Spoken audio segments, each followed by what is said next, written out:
This road of joy and pain will never be the same. We live our lives against the grain. That's what the people say. We know some ways. Nothing. No legal protection at all for same-sex couples in the state of Oklahoma right now. We have no rights. We have an anti-gay amendment to the to the state constitution, and we have absolutely no rights as a married couple, and no right to marry or have ours recognized. As the Oklahoma Constitution defines it, marriage in Oklahoma is restricted to one man for one woman only. We try to change our ways. We fail to be who we should be, but who would ever know someday? We filed in the day after the Oklahoma constitutional amendment banning or defining marriage between one man and one woman. And they filed it in federal court, and they challenged Oklahoma not granting a marriage license, and they challenged Oklahoma not recognizing one of the couple's legal marriage in another jurisdiction. Separate but equal, which some people would propose, is not equal, as has been shown historically with racial issues, for instance. And Sharon and I are citizens of this country, and at least fourth generation Oklahomans.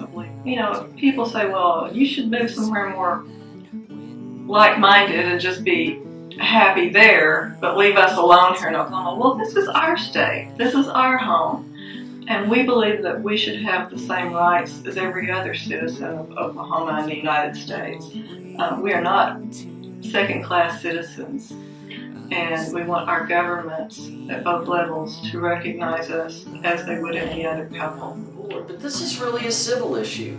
When a minister marries you, if they so choose, you know, you go down to the courthouse and you buy your marriage license, you pay for it, and you pay the state or the county.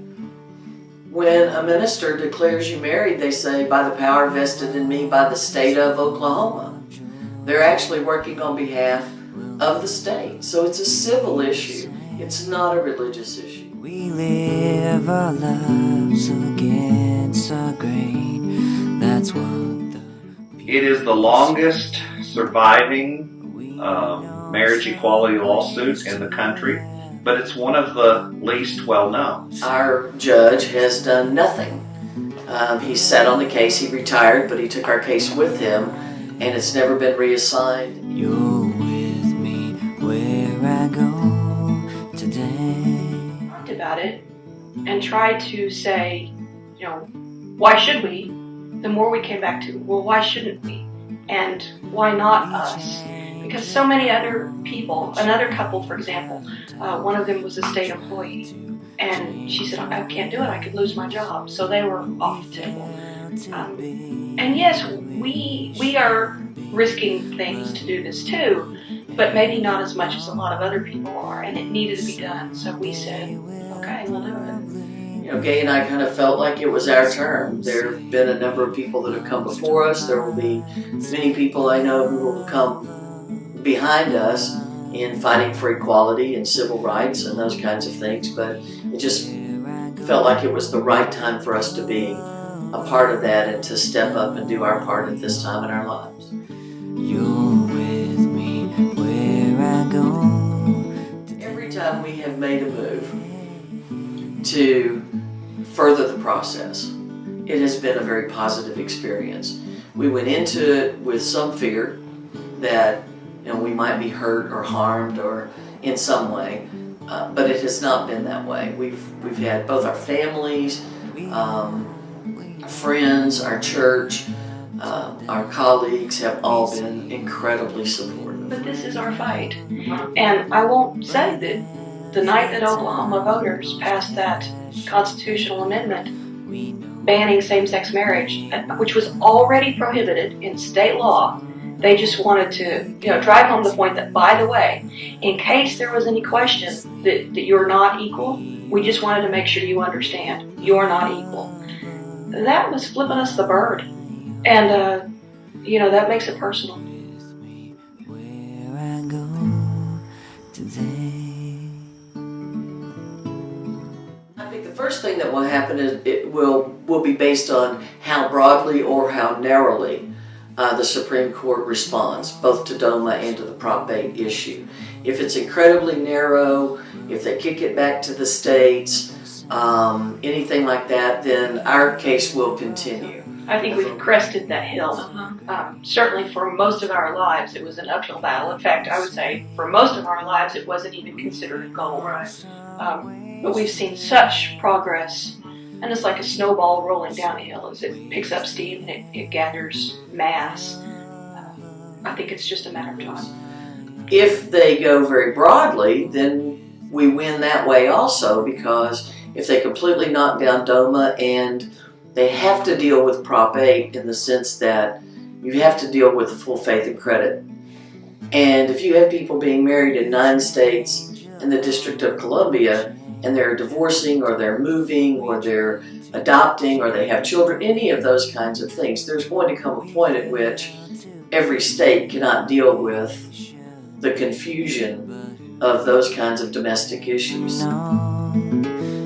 Someday we'll We've been together 28 years.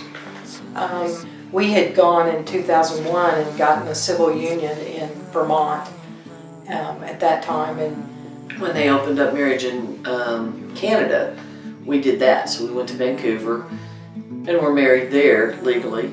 On November 1st, right before the Tuesday Prop 8 vote, Gay and I were married. That was one of our anniversaries, and so we got married there and in San Francisco. And we've lived together 16 years last month, November, and we had a commitment ceremony that is a holy union in 2000, and so our relationship has been, in essence, blessed by a church. we say that when we're young. everyone you know, and I know, and Gay knows, loves someone who's gay.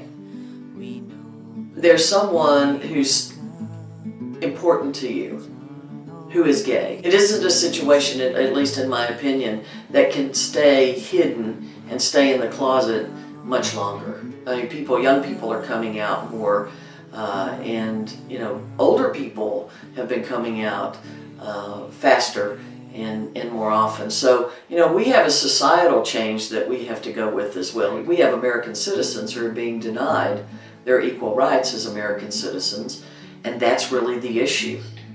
One of the things about filing this lawsuit that most makes me uncomfortable is when people call us heroes or treat us as though we're doing something far above and beyond what any person could do.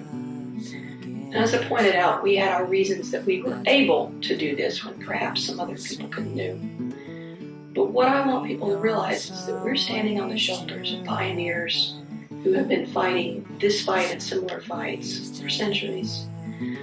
I look at, every now and then on Facebook, you'll see these 80, 90-year-old couples getting married in Iowa, New York, California. And it just makes you want to cry because they're the true pioneers. Now, maybe someday, maybe 50 years from now, we will be a footnote in that book of history. But we're not heroes. We just want to be treated equally in the world. Change our way.